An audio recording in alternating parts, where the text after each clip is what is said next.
Alex, how's this for strange bedfellows? As I said before, I have actually something now in common with one of your colleagues, whom I never thought I would, and that is, of course, Greens Senator Lydia Thorpe. It turns out that both Lydia, who's now my new bestie mate now, we're going to be together having a drink in the pub, I imagine, afterwards.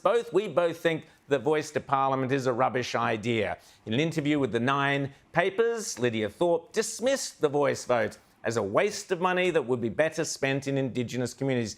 Hear, hear, Lydia. You are 1,000% correct. She does, Alex, go on to say that she wants a treaty or whatever thrown in there. Yeah. We part our ways at that point. She can get her own drinks after that. But what did you make of this, Alex?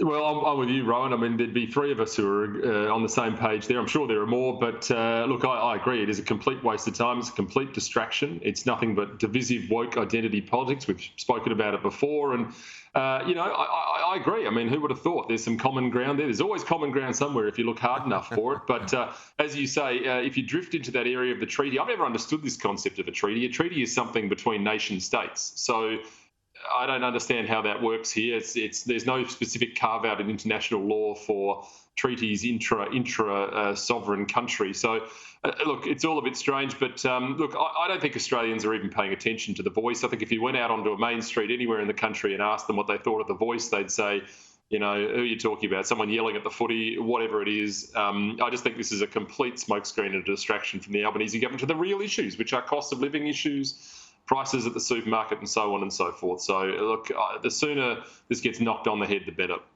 Well, I think most people now would regard the voice as something to do with basketball playing, you know, after Shaquille O'Neal's brilliant intervention and selling the voice. Or maybe it's something to do with betting, who knows. But anyway, what is interesting is that I think once you've got Lydia Thorpe, a hardcore, committed Greens, and Jacinta Price, the best voice in Parliament as far as I'm concerned, particularly on Indigenous affairs, basically saying the same thing, that the voice is going off the rails. And the only people who seem to be out there supporting it are Labor and the large basketball player. I think it's over and done with, as you say. Let's hope so, because it's a waste of money.